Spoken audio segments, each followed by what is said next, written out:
Você já imaginou encontrar duas pessoas idosas, completamente abandonadas, jogadas como lixo na beira de um rio? Pois é, essa história aconteceu com Joana, uma mãe solteira de 32 anos que lutava todo dia para colocar comida na mesa para os seus dois filhos pequenos. Enquanto Joana voltava do trabalho naquela tarde de sexta-feira, cansada depois de 12 horas limpando casas, ela viu uma cena que fez seu coração parar. Dois idosos, um homem e uma mulher, sentados no chão de terra, tremendo de frio, com roupas sujas e rasgadas, olhando para o nada, como se tivessem perdido toda a esperança de viver. Mas o que os filhos desse casal não imaginavam é que alguém tinha visto tudo. Alguém tinha gravado o momento exato em que eles abandonaram os próprios pais naquele lugar esquecido. E essa evidência ia parar nas mãos certas. Fique comigo até o fim dessa história, porque o que você vai descobrir vai te fazer acreditar que a bondade ainda existe nesse mundo e que quem planta crueldade sempre colhe as consequências. E me conta aqui nos comentários de que cidade você está assistindo essa história hoje, porque eu quero saber onde estão as pessoas de coração bom que ainda acreditam em fazer o bem sem olhar a quem. Para entender essa história direito, a gente precisa voltar um pouco no tempo. Joana não nasceu pobre. Ela teve uma infância simples, mas cheia de amor. Filha de Dona Conceição, uma costureira, e seu Antônio, um pedreiro, Joana cresceu numa casa pequena, mas sempre arrumada, onde o cheiro de café fresco misturado com o perfume de sabão de coco dominava todas as manhãs. Quando Joana tinha 22 anos, ela conheceu Rafael. Ele era bonito, falava bonito, prometia o mundo. Joana se apaixonou de verdade, daquele jeito que a gente só se apaixona uma vez na vida. Eles casaram rápido e logo vieram os filhos. Primeiro Miguel, um menino esperto de olhos grandes, e 2 anos depois a pequena Sofia, uma menina de cachinhos dourados e sorriso que iluminava qualquer ambiente. Naquele tempo, mesmo com pouco dinheiro, eles eram felizes. Rafael trabalhava como mecânico, Joana cuidava da casa e das crianças. A casa era alugada, pequena, mas tinha vida. Tinha o som das crianças brincando no quintal, tinha o rádio ligado tocando música sertaneja enquanto Joana cozinhava, tinha um abraço apertado de Rafael quando ele chegava do trabalho com as mãos sujas de graxa, mas o coração cheio de amor pela família. Mas a vida tem dessas coisas. Um dia, Rafael simplesmente não voltou para casa. Deixou um bilhete em cima da mesa da cozinha, do lado da garrafa de café. Joana, desculpa, eu não aguento mais essa vida. Eu preciso de mais. Não tenta me procurar. E pronto, sumiu.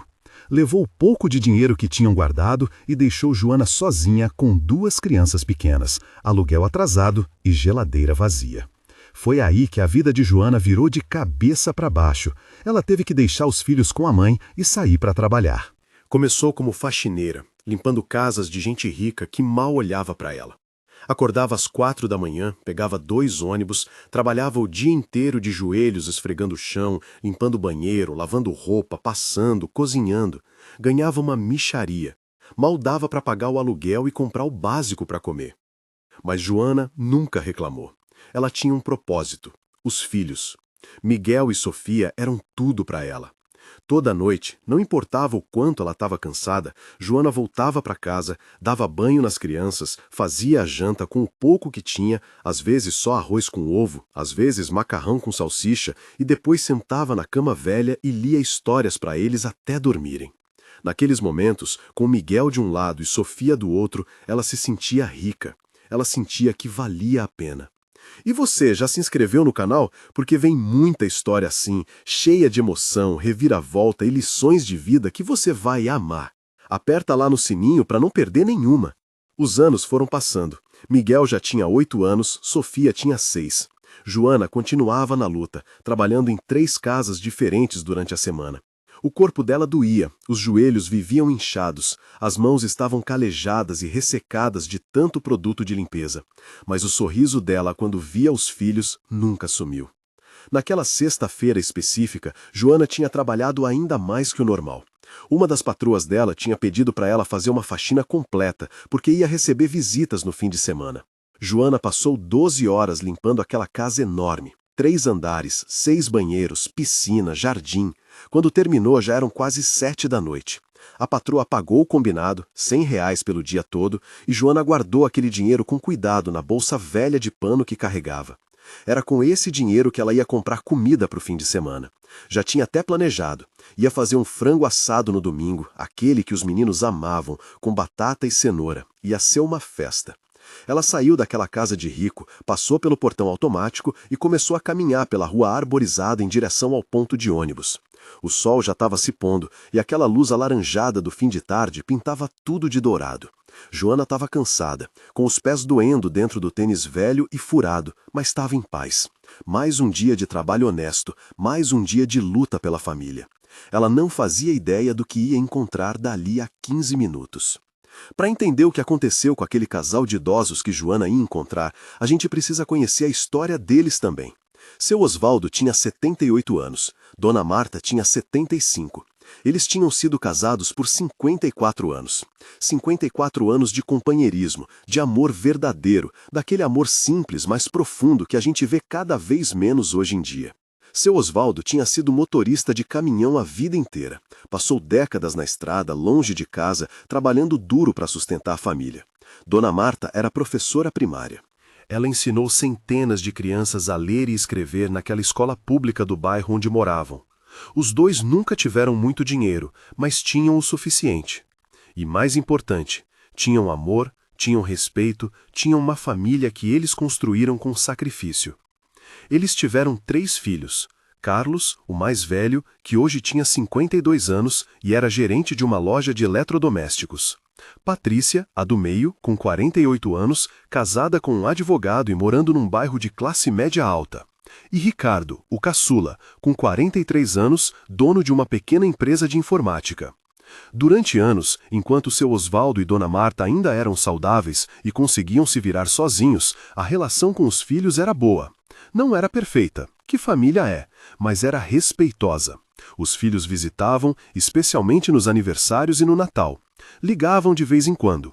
Seu Osvaldo e Dona Marta viviam numa casa simples, que tinham comprado depois de muitos anos juntando dinheiro. Era uma casa antiga, mas era deles. Era o lugar onde criaram os filhos, onde fizeram memórias, onde envelheceram juntos. Mas então, as coisas começaram a mudar. Primeiro foi seu Osvaldo. Ele começou a esquecer coisas. No começo eram coisas pequenas, onde tinha deixado a chave, o nome de um vizinho, que dia era. Dona Marta ficou preocupada e levou ele no médico. O diagnóstico veio como um soco no estômago. Alzheimer. Fase inicial, mas inevitavelmente progressivo. 6 meses depois, foi a vez de Dona Marta. Ela começou a sentir uma fraqueza nas pernas. Caiu 2 vezes em casa. Quando foi no médico, descobriram que ela tinha osteoporose avançada e artrite severa. Caminhar estava ficando cada vez mais difícil. Fazer as tarefas da casa, que antes ela fazia com facilidade, agora eram um sofrimento. Os filhos ficaram sabendo, e no começo fingiram que se importavam. "Pai, mãe, a gente vai ajudar vocês", Carlos disse numa visita. "Não se preocupem." Mas ajudar para eles significava fazer o mínimo possível. Uma ligação rápida de vez em quando, uma visita apressada que durava meia hora. Nunca ofereciam ajuda financeira, mesmo sabendo que o remédio do pai era caro e que a mãe precisava de fisioterapia que eles não podiam pagar. Nunca se ofereciam para levar eles no médico. Nunca perguntavam se precisavam de comida, de roupa, de qualquer coisa. Dona Marta tentava ligar para a filha. "Patrícia, minha filha, seu pai tá precisando ir no médico." "Ai, mãe, essa semana eu tô muito ocupada. A gente marca para a próxima semana, tá?" Próxima semana nunca chegava. Seu Osvaldo tentava falar com Ricardo. "Filho, a geladeira quebrou aqui em casa." "Pai, olha, eu tô com uns problemas na empresa agora. Depois a gente vê isso, tá?" Depois nunca chegava. Os meses foram passando e a situação do casal foi piorando. Seu Osvaldo agora esquecia coisas mais graves. Esquecia que tinha comido e pedia comida de novo. Esquecia onde morava e tentava sair de casa confuso. Dona Marta, com as dores cada vez piores, mal conseguia cuidar dele e de si mesma. A casa começou a ficar mais suja, mais desorganizada. Eles precisavam de ajuda. Precisavam desesperadamente. Dona Marta reuniu coragem e ligou para os 3 filhos num domingo. Por favor, venham aqui. A gente precisa conversar. Para surpresa dela, os três apareceram. Mas não vieram sozinhos. Carlos trouxe a esposa, Andréia, uma mulher de cara amarrada que sempre tratou os sogros com desdém. Patrícia veio com o marido, Dr. Renato, um advogado arrogante que falava pelos cotovelos, mas nunca dizia nada de útil. Ricardo veio sozinho, mas com uma expressão no rosto que Dona Marta conhecia bem: impaciência. Eles se sentaram na sala pequena da casa dos pais. Seu Osvaldo estava num dia bom, lúcido, mas Dona Marta via nos olhos dele aquele medo, aquela confusão que vinha e ia como ondas. Filhos, Dona Marta começou, a voz tremendo. Eu e seu pai, a gente está precisando de ajuda. A gente não consegue mais se cuidar sozinho. Eu pensei que talvez a gente... Pudesse o quê, mãe? Patrícia interrompeu. Morar com um de nós? O silêncio que caiu na sala foi pesado como chumbo. Olha, mãe, Carlos falou, evitando olhar nos olhos dela. Eu e a Andréia, a gente tá com a casa cheia. Os meninos, o trabalho. Nós também não temos espaço, Patrícia disse rápido. Nossa casa é grande, mas é só pra gente mesmo. Ricardo nem se deu ao trabalho de dar desculpa, só balançou a cabeça. Então o que a gente faz? Dona Marta perguntou, e agora as lágrimas começavam a descer pelo rosto enrugado dela. A gente não aguenta mais sozinho. Foi aí que Dr. Renato, o genro, se meteu. Olha, sogra, tem várias opções. Tem asilos, tem casas de repouso. A gente não tem dinheiro para isso, seu Osvaldo falou, de repente lúcido e firme. Bom, Andréia, a nora de Carlos, disse com aquele tom de voz cheio de veneno. Então vocês vão ter que se virar, né? A gente todos tem nossa vida. Dona Marta olhou para os filhos. Para os filhos que ela carregou no ventre. Para os filhos que ela acordou de madrugada para amamentar. Para os filhos que ela ensinou a ler, a escrever, a amarrar o sapato. Para os filhos que ela e o marido trabalharam até os ossos para criar, para dar educação, para dar amor. E viu frieza, viu desinteresse, viu rejeição. Por favor, ela sussurrou, a gente só precisa de um lugar. Mãe, para com isso, Patrícia falou, já levantando. Vocês são adultos, dão um jeito. E um por um eles saíram. Deixaram os pais ali, na sala daquela casa velha, abraçados e chorando. Aquilo foi só o começo. 2 semanas depois daquela reunião desastrosa, os 3 irmãos se encontraram num restaurante chique no centro da cidade. Não era por acaso. Carlos tinha chamado os irmãos para uma conversa importante. Eles sentaram numa mesa no canto, longe dos outros clientes. O garçom trouxe o cardápio, mas Carlos dispensou. Só café por enquanto. Então, Patrícia começou, tirando o casaco de frio. Qual é a urgência? Carlos olhou para o lado, certificando-se de que ninguém estava ouvindo, e então se inclinou para a frente. A gente precisa resolver a situação dos nossos pais. Eles ainda estão enchendo o saco? Ricardo perguntou, mexendo no celular. Pior, Carlos disse. A mãe me ligou ontem. Disse que eles não estão conseguindo pagar as contas. Luz, água, nada. E o remédio do pai acabou. E ela quer o quê? Que a gente banque? Patrícia perguntou, indignada. Claro que não, Carlos respondeu rápido. Mas a situação é essa. Eles não podem continuar morando sozinhos. Não dão conta. E se acontecer alguma coisa, se o pai cair, se a mãe tiver um derrame, adivinha quem vai ser responsabilizado? Nós. E você está propondo o que exatamente? Ricardo perguntou, agora prestando atenção. Carlos respirou fundo. A casa. Aquela casa velha onde eles moram. O que tem nela? Patrícia perguntou. Tá no nome deles ainda. E vale alguma coisa. Não muito, mas uns 300, 400 mil. Se a gente vender, divide entre nós 3. Pelo menos a gente ganha alguma coisa por todo o trabalho que eles estão nos dando. Mas eles moram lá, Ricardo disse. Não por compaixão, mas por praticidade. Onde eles vão ficar? Carlos deu de ombros. Isso é problema deles. A gente pode, sei lá, levar eles para algum lugar, um abrigo, uma casa de repouso pública. Você está sugerindo que a gente abandone nossos pais? Patrícia perguntou. Mas o tom dela não era de choque, era de interesse. Eu tô sugerindo que a gente seja prático, Carlos disse. Eles são velhos, doentes, não têm muito tempo de vida mesmo. E a gente tem família, filhos, contas para pagar. Por que a gente tem que se sacrificar por eles? Eles já viveram a vida deles. O silêncio se instalou na mesa. O garçom trouxe os cafés, eles esperaram ele ir embora. E como você propõe fazer isso? Ricardo perguntou. Simples, Carlos disse. A gente convence eles a assinar uma procuração, dizendo que é pra gente cuidar dos papéis deles, essas coisas. Aí a gente põe a casa à venda. Quando vender, a gente resolve a situação deles. Resolver como? Patrícia insistiu. Carlos bebeu um gole do café. Tem um lugar longe da cidade, na beira do rio. Ninguém vai lá. A gente leva eles, deixa eles lá e segue a vida. Você tá falando sério? Ricardo perguntou. Mas nos olhos dele não tinha horror, tinha cálculo. Vocês têm uma ideia melhor? Carlos devolveu a pergunta. Patrícia mordeu o lábio. E se alguém descobre? Quem vai descobrir? Carlos perguntou.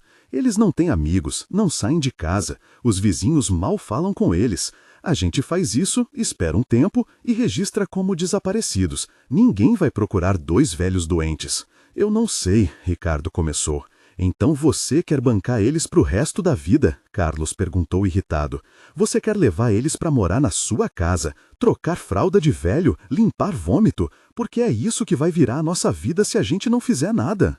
O silêncio voltou, cada um pensando, calculando. Não no que era certo, mas no que era mais conveniente para eles. Quando? Patrícia perguntou finalmente. Carlos sorriu. Não foi um sorriso de alegria. Foi um sorriso de vitória. Semana que vem, sexta-feira, eu vou na casa deles, pego as assinaturas na procuração. Digo que é para facilitar as coisas. Aí no sábado de manhã a gente pega eles. Dizemos que vamos levar num médico novo, uma coisa assim. E levamos para o Rio, Ricardo completou. Exatamente. Eles beberam o café em silêncio. Fecharam o acordo sem apertar as mãos. Cada um perdido nos próprios pensamentos. Não pensando nos pais que criaram eles com amor. Não pensando nos sacrifícios que aqueles 2 idosos fizeram para dar uma vida melhor para os filhos. Só pensando no dinheiro, no alívio, na liberdade. Só mais uma coisa, Patrícia disse quando já estavam se levantando para ir embora. A gente nunca mais fala sobre isso. Nunca, para ninguém. Óbvio, Carlos disse. É como se nunca tivesse acontecido. Mas o que eles não sabiam é que nunca tivesse acontecido seria impossível, porque destino tem um jeito de colocar testemunhas nos lugares certos, e dessa vez a testemunha estava mais perto do que eles imaginavam. Sexta-feira chegou rápido demais para o seu Osvaldo e Dona Marta. Carlos apareceu na casa deles no fim da tarde. Veio sozinho, com uma pastinha de documentos e um sorriso falso no rosto. Oi, pai. Oi, mãe, ele disse, beijando a testa dos dois. Seu Osvaldo mal reagiu. Estava num dia ruim, confuso, olhando para o nada. Dona Marta o abraçou com força, carente de afeto.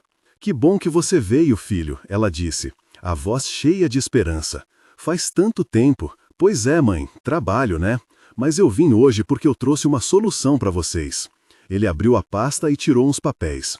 Eu e seus irmãos, a gente conversou, e a gente vai cuidar de tudo para vocês, das contas, dos médicos, tudo. Mas para isso, a gente precisa que vocês assinem aqui.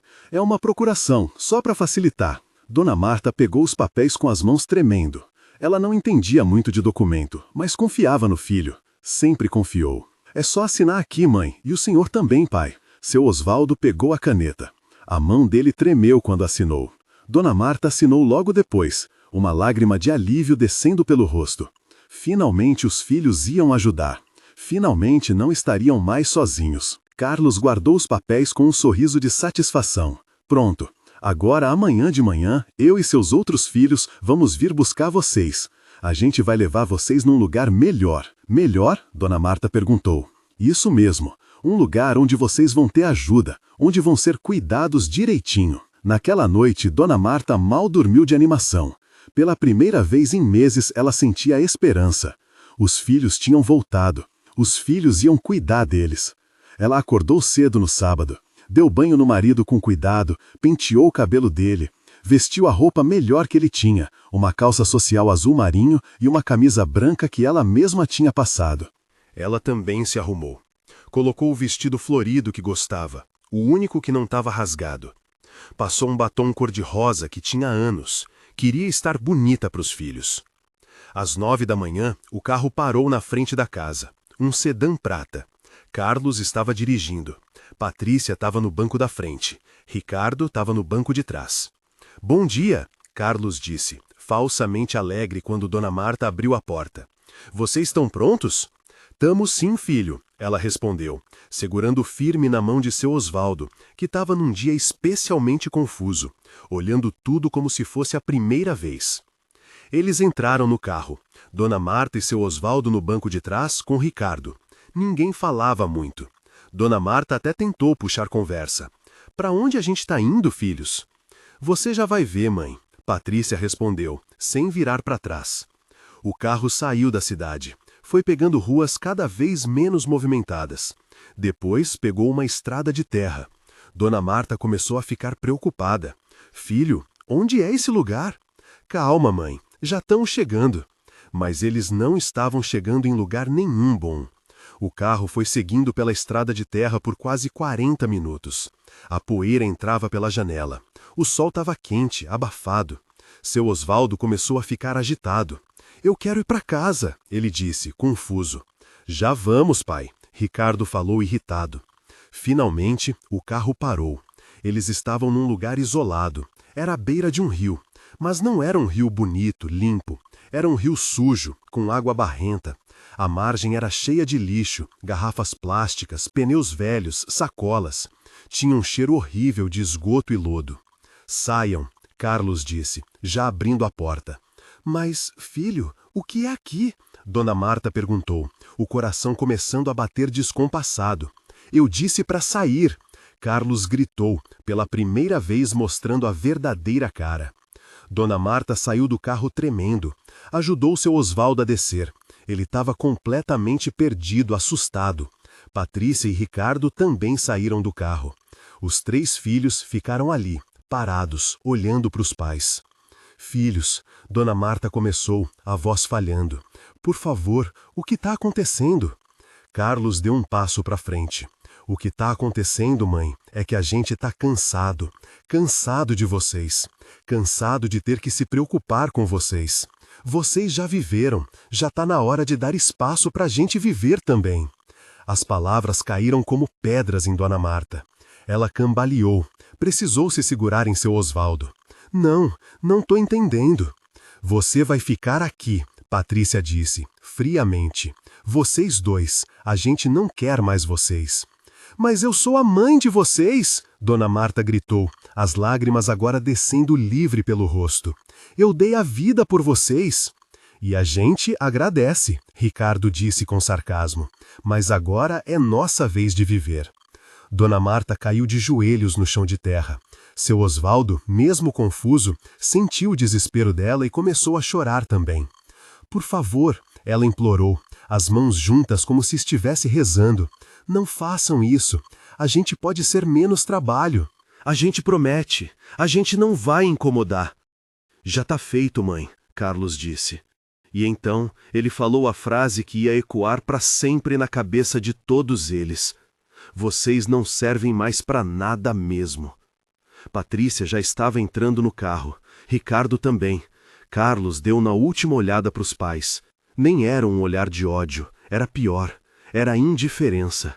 Como se estivesse olhando para 2 sacos de lixo que acabou de descartar. Ele entrou no carro. "Não, por favor, não me deixem aqui!" Dona Marta gritou, tentando levantar, tentando correr atrás do carro. Mas as pernas dela, fracas pela artrite, cederam. Ela caiu de novo. O motor ligou. O carro começou a se mover, levantou poeira e foi embora. O som do motor foi sumindo, sumindo, até que só restou o silêncio. O silêncio e o som do rio sujo passando. E o som de Dona Marta soluçando, abraçada com seu Osvaldo no chão de terra, na beira daquele rio esquecido por Deus. Mas o que aqueles 3 filhos cruéis não sabiam é que eles não estavam sozinhos naquele lugar. A 50 metros dali, escondido atrás de umas árvores, tinha um pescador, seu Zé, um senhor de 60 e poucos anos que tinha ido pescar cedo. Ele viu tudo, tudo, e no bolso dele o celular velho tinha gravado a cena inteira. Joana chegou naquele lugar por acaso, ou talvez por destino. Ela tinha descido no ponto de ônibus errado. Estava tão cansada que não prestou atenção no nome da rua. Quando percebeu, já tinha andado 3 quarteirões na direção errada. Ao invés de voltar, ela decidiu cortar caminho pela beira do rio. Conhecia aquela região, sabia que tinha uma trilha que levava direto para o bairro dela. Eram umas 7h30 da noite. O sol já tinha se posto, mas ainda tinha uma claridade fraca no céu. Joana ia andando rápido, pensando nos filhos que estavam esperando ela em casa com a avó. Foi quando ela ouviu. Um som baixo, um choro. Ela parou, escutou de novo. Era choro de verdade. Vinha da beira do rio. Joana hesitou. Era perigoso. Podia ser um assalto, uma armadilha. Mas algo no peito dela não deixou ela ignorar. Ela se aproximou devagar, pisando na grama seca, afastando os galhos das árvores. E então ela viu 2 idosos, um homem e uma mulher, sentados no chão, abraçados. A roupa deles suja de terra, o rosto deles cheio de lágrimas. A mulher olhou para Joana com os olhos tão cheios de dor, de desespero, que Joana sentiu como se alguém tivesse socado ela no estômago. Meu Deus, Joana sussurrou. Ela correu até eles, ajoelhou no chão. A senhora está bem? O senhor? O que aconteceu? Dona Marta não conseguia responder, só conseguia chorar. Seu Osvaldo olhava para Joana sem entender quem ela era, confuso, assustado.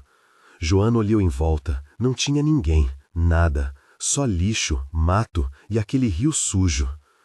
Alguém deixou vocês aqui? Joana perguntou, já sabendo a resposta. Dona Marta assentiu, os soluços impedindo ela de falar. Joana sentiu a raiva subir pelo peito. Que tipo de pessoa abandona 2 idosos desse jeito? Que tipo de monstro? Mas raiva não ia ajudar agora. Eles precisavam de ajuda imediata. Vem, Joana disse, suave, pegando no braço de Dona Marta. Vem comigo, eu vou ajudar vocês. Você vai nos levar para casa? Dona Marta perguntou esperançosa. Joana não sabia o que responder. Ela nem sabia onde era a casa deles. E mesmo se soubesse, será que era seguro levar eles de volta se alguém tinha abandonado eles daquele jeito? Primeiro vamos sair daqui, Joana disse. Depois a gente pensa no que fazer. Ela ajudou Dona Marta a levantar. A velha senhora pesava quase nada. Era pele e osso. Depois ela ajudou seu Osvaldo. Ele resistiu no começo, com medo, mas Dona Marta segurou a mão dele e disse: Tá tudo bem, amor. Essa moça vai nos ajudar. Os 3 começaram a andar, devagar. Dona Marta mancava, cada passo era uma dor. Seu Osvaldo tropeçava, confuso. Joana segurava os 2, um de cada lado, praticamente carregando eles. Quando chegaram no ponto de ônibus, já era noite. Joana sentou eles no banco e olhou para os 2 com atenção. Eles estavam exaustos, com fome, com sede, tremendo de frio mesmo com o calor. Joana abriu a bolsa, pegou a garrafinha de água que sempre carregava. Bebam, ela disse, oferecendo. Dona Marta bebeu com desespero, seu Osvaldo também. Joana olhou para o dinheiro na carteira, os 100 reais, o frango do domingo, a comida para os filhos. Ela olhou para os 2 idosos de novo, e nem pensou 2 vezes. Vamos, ela disse, vocês vão lá para casa comigo. E você, se fosse você e visse uma cena dessas, o que faria? Ajudaria ou fingiria que não viu? Deixe a sua opinião nos comentários, quero saber o que o seu coração diria nessa hora. A casa de Joana era humilde, muito humilde. Eram só 2 cômodos, um quarto pequeno onde ela dormia com os filhos e uma sala que também servia de cozinha. O banheiro era minúsculo, mal cabia uma pessoa, mas era limpo, era organizado. Tinha cheiro de casa, de comida, de vida. Quando Joana chegou com os 2 idosos, Miguel e Sofia correram para a porta. Mãe, Miguel gritou, a senhora demorou. Mas ele parou quando viu os 2 idosos. Sofia se escondeu atrás do irmão com medo. Dona Conceição, a mãe de Joana, apareceu na porta da cozinha secando as mãos num pano. Joana, quem são eles? Depois eu explico, mãe, Joana disse. Me ajuda a sentar eles no sofá? Com cuidado, as 2 mulheres ajudaram seu Osvaldo e Dona Marta a sentar no sofá velho mais limpo. Joana pegou uma manta e cobriu os 2. Vocês já comeram? Ela perguntou. Dona Marta balançou a cabeça. Não comiam desde a noite anterior. Mãe, esquenta aquela sopa que sobrou, Joana pediu para Dona Conceição, e faz um chá. 15 minutos depois, seu Osvaldo e Dona Marta estavam comendo. Uma sopa simples de legumes com macarrão, mas para eles, naquele momento, era a melhor comida do mundo. Eles comeram devagar, em silêncio, as lágrimas ainda descendo de vez em quando. Miguel e Sofia observavam tudo, quietos, sentindo que alguma coisa séria tinha acontecido. Quando terminaram de comer, Joana sentou na frente deles. Agora me conta, o que aconteceu? E Dona Marta contou. Tudo, os filhos, a casa, a procuração, o abandono. A cada palavra a voz dela falhava, quebrava, mas ela continuou até o fim. Quando terminou, tinha um silêncio pesado na sala. Dona Conceição tinha a mão na boca, chocada. Miguel tinha lágrimas nos olhos. Até Sofia, tão pequena, tinha entendido que aquilo era cruel, que aquilo estava errado. Joana respirou fundo. Vocês vão ficar aqui. Mas moça, Dona Marta disse, a gente não tem como pagar. Eu não pedi dinheiro, Joana interrompeu. Eu disse que vocês vão ficar aqui. Não é muito, mas é um teto, é comida e é gente que trata vocês como gente, não como lixo. Dona Marta começou a chorar de novo, mas dessa vez era diferente, era alívio, era gratidão. Seu Osvaldo, mesmo na confusão dele, segurou a mão de Joana. Obrigado, ele sussurrou. E naquele momento, nos olhos dele, tinha clareza, tinha humanidade. Naquela noite, Joana deu o quarto para os 2 idosos. Ela, a mãe e os filhos dormiram na sala, improvisando colchões no chão. Não era confortável, mas ninguém reclamou, porque ali, naquela casa pequena e pobre, tinha algo que faltava naquelas casas grandes e ricas dos filhos de Dona Marta. Tinha amor, tinha dignidade, tinha humanidade. Os dias foram passando. Joana continuava trabalhando, mas agora ela voltava para casa com ainda mais vontade, porque ali tinha gente esperando ela. Dona Conceição cuidava dos idosos durante o dia, e nos dias bons de seu Osvaldo, ele até brincava com Miguel e Sofia, contava histórias da época em que era caminhoneiro, das estradas que tinha conhecido, dos lugares que tinha visto. Dona Marta, quando a dor deixava, ajudava Dona Conceição com as tarefas mais leves, descascava batata, dobrava a roupa e sempre, sempre agradecia. Joana, minha filha, eu não sei como agradecer você. A senhora já agradeceu, Joana respondia. Agora só se preocupa em ficar bem. Mas Joana sabia que a situação não podia continuar assim. Eles precisavam de remédios. Seu Osvaldo precisava do remédio para o Alzheimer, que custava quase R$ 300. Dona Marta precisava de remédio para dor, para pressão. Precisavam de médico. E Joana mal conseguia pagar as próprias contas. Uma semana depois que os idosos chegaram, aconteceu algo inesperado. Joana estava voltando do trabalho quando viu um senhor conhecido na rua. Era seu Zé, o pescador. Eles se conheciam de vista, moravam no mesmo bairro. Seu Zé, Joana chamou. Boa tarde. Joana, boa tarde, moça. Ele se aproximou. Olha, eu preciso falar com você. É importante. Eles foram até um banquinho na pracinha. Seu Zé olhou em volta como se estivesse checando se alguém ouvia e então falou baixo. Joana, aqueles idosos que estão na sua casa, eu vi quando eles foram abandonados. Joana regalou os olhos. O senhor viu? Vi tudo. Eu estava pescando. Vi os filhos covardes levarem eles, vi eles abandonarem os pobres velhinhos como se fosse lixo. E eu? Ele puxou o celular do bolso. Eu gravei. O senhor gravou? Joana mal conseguia acreditar. Gravei. Tá tudo aqui. O carro, as caras dos 3 filhos, eles saindo e deixando os velhinhos chorando no chão. Tudo. Joana sentiu o coração acelerar. Por que o senhor não foi na polícia? Porque eu estava com medo, seu Zé admitiu.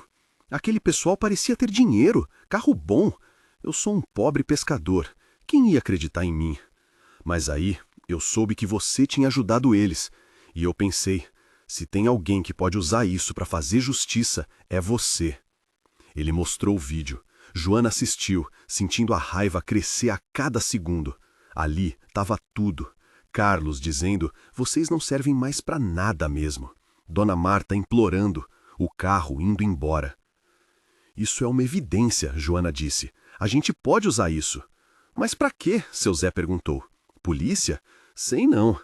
Joana pensou rápido.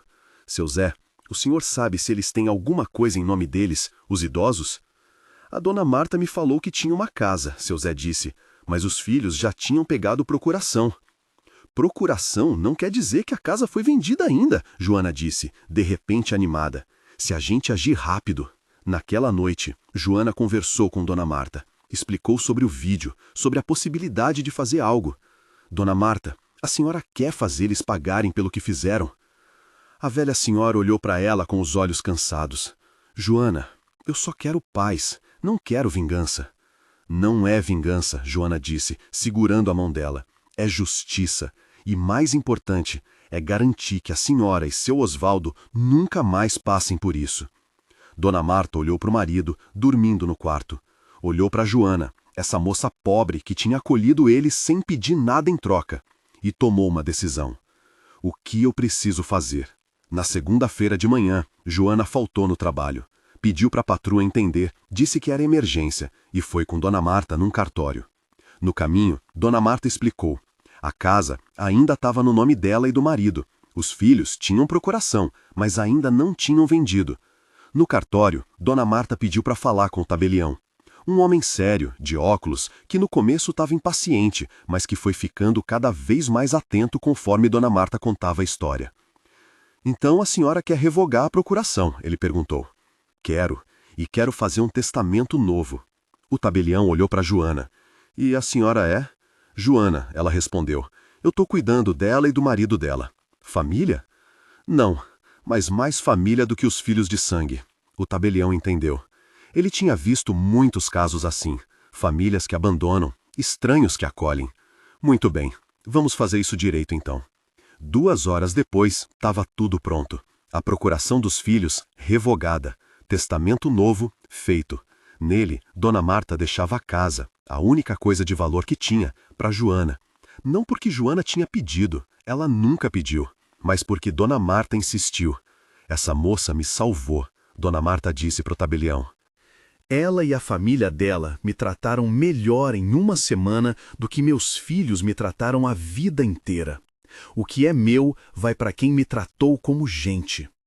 O tabelião também registrou, a pedido de Joana, uma declaração formal narrando todo o abandono, com a assinatura de Dona Marta e o reconhecimento de firma.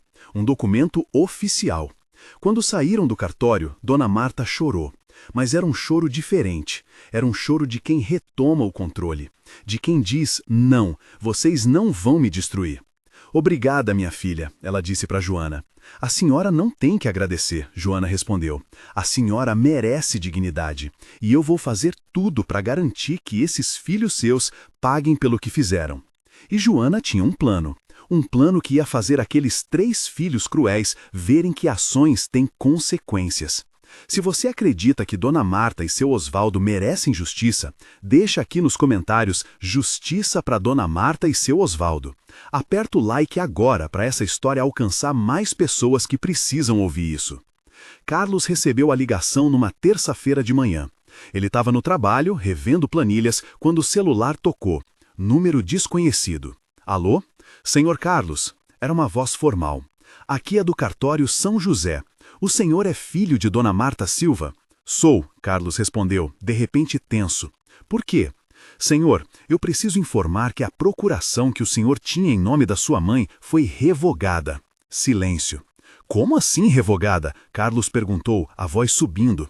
Sua mãe esteve aqui ontem e formalizou a revogação. E também fez um testamento novo. Mas isso não é possível, Carlos gritou. Ela não está bem da cabeça. Senhor, ela estava perfeitamente lúcida, estava acompanhada e sabia exatamente o que estava fazendo. Só estou te ligando como cortesia. Quem estava com ela? Carlos urrou. Não posso dar essa informação. Bom dia, senhor. A ligação caiu. Carlos ficou parado, o celular na mão, tremendo de raiva. Então ele ligou para Patrícia. A mãe revogou a procuração. O quê? Você me ouviu. Alguém levou ela num cartório e ela revogou tudo. Patrícia ficou em silêncio por alguns segundos. Quando falou, a voz dela estava controlada, mas dava para sentir o veneno. Mas ela tá viva, ela e o pai? Pelo visto, sim. Merda, merda! Ricardo também recebeu a notícia. Os três se encontraram naquela noite num lugar discreto. Estavam nervosos, assustados, mas principalmente furiosos. Como ela saiu de lá? Patrícia perguntou, ainda sem acreditar. A gente deixou eles num lugar isolado. Alguém deve ter achado eles, Ricardo disse. E pelos vistos, alguém está ajudando eles. A gente precisa ir lá, Carlos disse. Precisa falar com ela, convencer ela a voltar atrás. E se ela não quiser? Patrícia perguntou.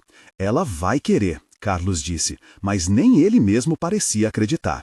Levou 3 dias para eles descobrirem onde Dona Marta estava.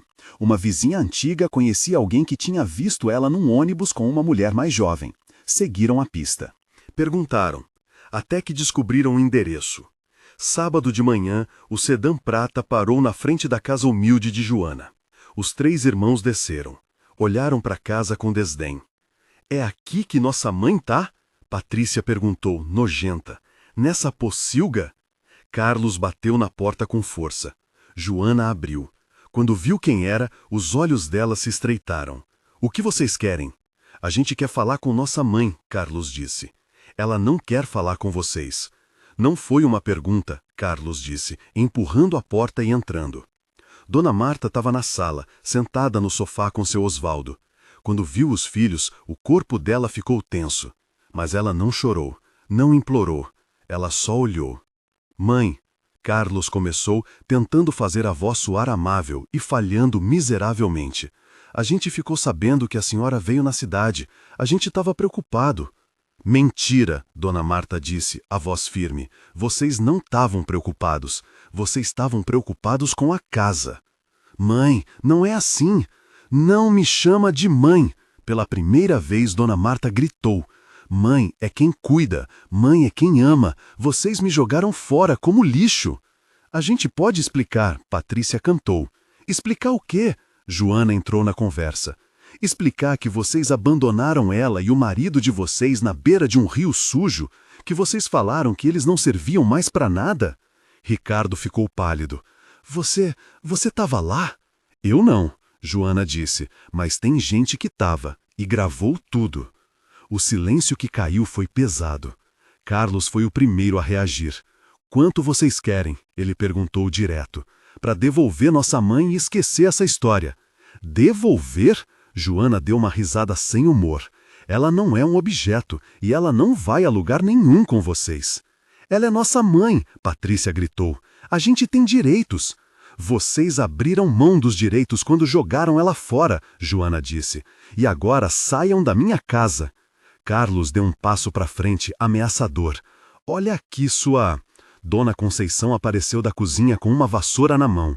Você termina essa frase e eu te acerto com isso aqui. Seu Osvaldo, que tinha ficado quieto até então, de repente se levantou. Ele não estava confuso, ele estava lúcido e olhou para os filhos com uma decepção tão profunda que até eles sentiram. Vocês não são mais meus filhos, ele disse, a voz tremendo. Eu e sua mãe, a gente passa fome, a gente passa frio, mas a gente nunca mais vai passar vergonha de ter criado vocês. Pai, Ricardo tentou, e pela primeira vez tinha algo parecido com remorso na voz dele. Sai, seu Osvaldo disse, sai da casa dessa moça que vale mais do que vocês 3 juntos. Derrotados, humilhados, mas ainda furiosos, os 3 saíram. Entraram no carro. Carlos deu a partida com tanta força que o motor quase engasgou. Eles vão pagar por isso, ele disse, as mãos apertadas no volante. Como? Patrícia perguntou. Eles têm a evidência, eles têm a mãe. Ainda não acabou, Carlos disse. Mas ele sabia, lá no fundo, que tinha acabado sim. Eles tinham perdido. E pior, eles mereciam. Joana não esperou. Na segunda-feira de manhã, ela e seu Zé foram direto numa delegacia. Levaram um vídeo, levaram Dona Marta, levaram a declaração do cartório. O delegado que atendeu eles era um homem de meia idade, já cansado de ver tanta desgraça humana. Mas quando viu o vídeo, quando ouviu o relato de Dona Marta, até ele ficou chocado. Isso é abandono de incapaz, ele disse. É crime. Eles podem pegar de 6 meses a 3 anos de cadeia cada um. Eu não quero cadeia para eles, Dona Morta disse, surpreendendo a todos. Eu só quero que eles deixem eu e meu marido em paz. Mas a senhora tem que entender, o delegado explicou. Isso não é mais só sobre a senhora, isso é sobre a sociedade. A gente não pode deixar pessoas fazerem isso impunemente. Dona Marta concordou, relutante. O delegado abriu um boletim de ocorrência, mandou oficiar o Ministério Público. As rodas da justiça começaram a girar. Mas a verdadeira justiça veio de outro lugar.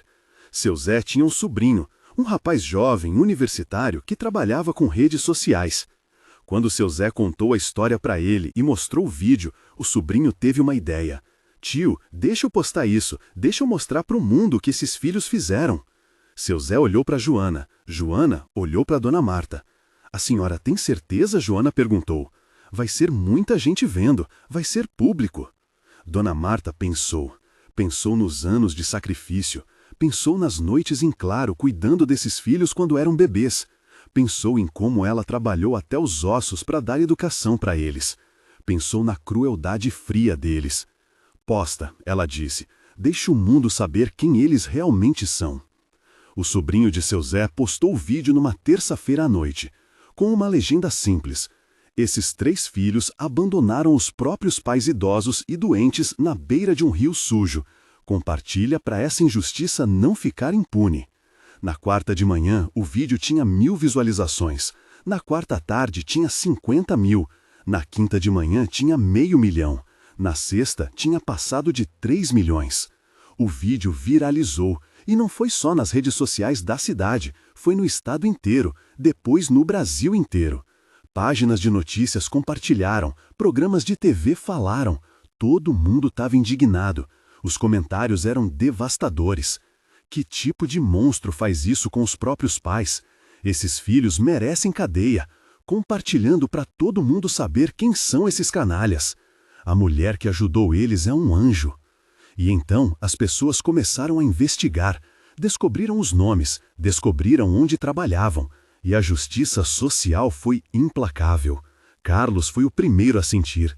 Na loja onde ele trabalhava começaram a chegar ligações, clientes cancelando compras, gente dizendo que não queriam comprar de um lugar que empregava aquele monstro que abandona os pais. O dono da loja chamou ele numa sala. Carlos, eu lamento, mas eu não posso te manter aqui. Você está afugentando os clientes. Mas, senhor, está demitido. Pega suas coisas e vá embora. Patrícia sofreu ainda mais. O marido dela, o advogado, tinha uma reputação para manter. Quando os parceiros do escritório viram que a esposa dele estava no vídeo viral, deram um ultimato para ele. Ou você se separa dela, ou você sai do escritório. Renato, covarde como sempre foi, escolheu o escritório. Pediu divórcio em menos de uma semana. Ricardo viu a pequena empresa de informática dele desmoronar. Os clientes sumiram. Os funcionários pediram demissão. Ninguém queria se associado com ele. Mas pior que tudo isso foi o social. Eles não podiam sair na rua sem ser reconhecidos. Pessoas apontavam, tiravam foto, xingavam, monstro, desgraçado, como você dorme à noite? As redes sociais deles foram invadidas, milhares de mensagens, todas dizendo a mesma coisa, que eles eram cruéis, desumanos, que mereciam tudo de ruim que a vida podia oferecer. E então veio a parte que nenhum deles esperava. As pessoas começaram a ajudar Dona Marta e seu Osvaldo. E Joana. Começaram com pequenas doações, R$ 10 aqui, 20 ali, mas foram crescendo. Uma vaquinha online foi criada. Em 2 semanas, tinha arrecadado quase R$ 100.000. Gente ofereceu tratamento médico gratuito. Uma clínica particular se ofereceu para cuidar do Alzheimer de seu Osvaldo sem custo. Uma farmácia doou os remédios todos que eles precisavam. Uma construtora ofereceu reformar a casa de Joana para ter mais espaço para os idosos. Fizeram de graça. Em um mês, a casa humilde tinha sido ampliada, tinha mais um quarto, um banheiro maior, tudo adaptado para a acessibilidade. Joana, que nunca teve nada, de repente se viu com uma poupança, com segurança, com apoio. Ela chorou quando viu. Chorou de alívio, de gratidão, de alegria. E Dona Marta e seu Osvaldo? Eles choraram também, mas não de tristeza, de esperança. Pela primeira vez em meses, eles sentiram que o mundo ainda tinha bondade. O Ministério Público denunciou Carlos, Patrícia e Ricardo. O processo criminal começou. Eles tentaram advogados caros para se defender, mas nenhum advogado bom queria pegar o caso. A evidência era clara demais. O vídeo estava ali, não tinha como negar. Se você ama histórias emocionantes como essa, histórias que falam de verdade, de dor e de justiça, escreve nos comentários: "Amo essas histórias" ou "Amei a história", porque isso aqui ainda não acabou e tem muito mais vindo para vocês.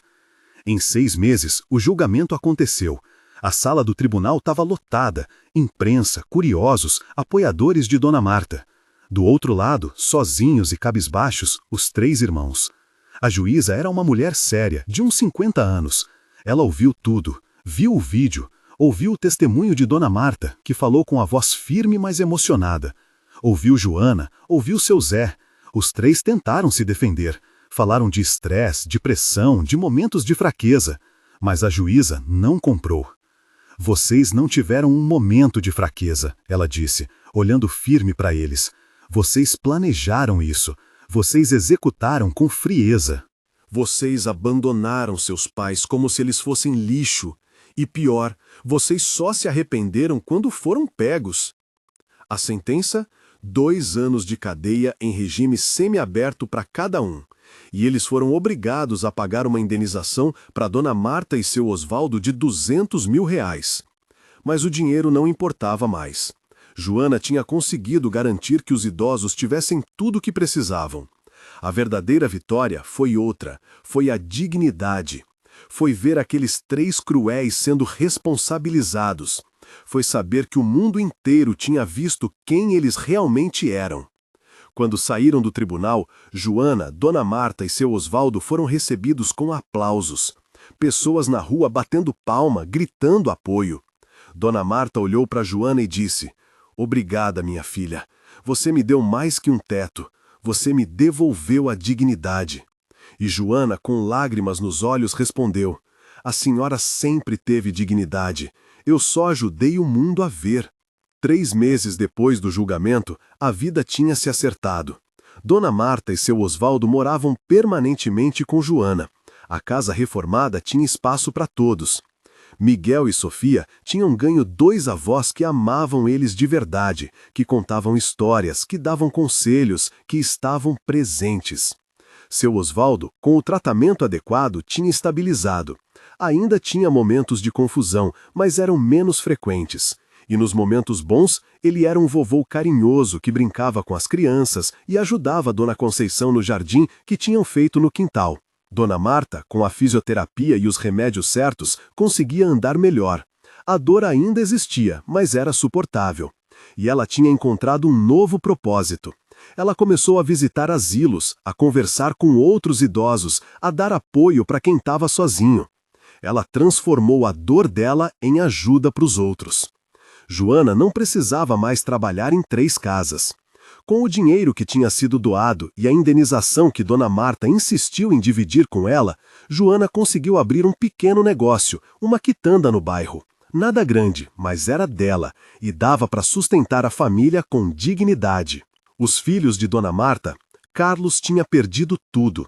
A esposa pediu divórcio. Os próprios filhos não queriam mais falar com ele quando descobriram o que eles tinham feito, com os avós. Ele morava sozinho num apartamento pequeno, trabalhando num emprego simples, carregando a vergonha como uma cruz. Patrícia tinha se mudado para outra cidade, tentando recomeçar longe do escândalo. Mas a internet nunca esquece. Onde quer que ela fosse, eventualmente alguém descobria, e o ciclo recomeçava. Ricardo tinha perdido a empresa. Trabalhava agora como funcionário em outra empresa de informática, ganhando um salário baixo, morando de favor na casa de um amigo que ainda tinha pena dele. Os 3 tentaram, em diferentes momentos, entrar em contato com a mãe. Cartas pedindo perdão, presentes enviados, tentativas de reconciliação. Numa tarde de domingo, Dona Marta recebeu uma carta de Patrícia. Era longa, cheia de desculpas, de alegações de arrependimento, de pedidos para voltar a fazer parte da vida dela. Joana estava ao lado quando Dona Marta leu. "E aí, Dona Marta, a senhora vai responder?" Dona Marta dobrou a carta devagar. Olhou pela janela, vendo Miguel e Sofia brincando no quintal com seu Osvaldo. Não, ela disse, suave, mas firme. Eu perdoei eles, de verdade, porque guardar raiva só machuca a gente mesmo. Mas perdoar não significa esquecer. Não significa deixar eles entrarem de novo na minha vida. Eu aprendi que família não é sangue. Família é quem está do seu lado quando você não tem mais nada. Ela olhou para Joana. Você é minha família. Seus filhos são meus netos. Sua mãe é minha irmã. Essa casa é meu lar. E eu tô em paz. Joana abraçou ela e ficaram ali, em silêncio, assistindo a vida acontecer. Naquela noite, depois do jantar, Dona Marta foi até o quarto que ela dividia com seu Osvaldo. No criado mudo, ela tinha uma foto antiga, uma foto dos 3 filhos quando eram crianças, sorrindo, inocentes. Ela pegou a foto, olhou por um longo tempo. Seu Osvaldo se aproximou, num dos momentos de lucidez dele. Você tá bem, amor? Tô, Dona Marta disse. Eu tô só lembrando de quem eles foram e aceitando quem eles se tornaram. Você sente falta? Ele perguntou. Eu sinto falta das crianças que eles eram, ela respondeu, mas não dos adultos que eles se tornaram. E tá tudo bem, porque a gente tem uma família nova, uma família que a gente escolheu e que escolheu a gente. Ela colocou a foto de volta no criado. Não jogou fora, não rasgou, mas também não ficou olhando para ela com saudade. Era só uma lembrança, do passado, de um tempo que não volta mais. Eles acharam que jogar a gente fora ia resolver os problemas deles, Dona Marta disse, virando para o marido. Mas só revelou quem eles realmente eram. E me ensinou que o amor verdadeiro não vem de onde a gente espera, vem de onde a gente menos imagina. Hoje, eu sei, ela continuou, que dignidade não é sobre quanto dinheiro você tem, ou que carro você dirige, ou em que casa você mora. Dignidade é sobre como você trata as pessoas, sobre se você ajuda quando pode, sobre se você é gente. Ela segurou a mão de seu Osvaldo. E eu também sei que maldade sempre cobra seu preço. Nossos filhos pagaram, não porque eu quis, mas porque o universo, ou Deus, ou o destino, não deixa a crueldade sem resposta. Lá fora, na sala, Joana colocava Miguel e Sofia para dormir. Ela contava uma história para eles, uma história de bondade, de família, de amor. E enquanto ela falava, Sofia perguntou, Mãe, a vovó Marta vai ficar sempre com a gente? Vai, meu amor, Joana respondeu, para sempre.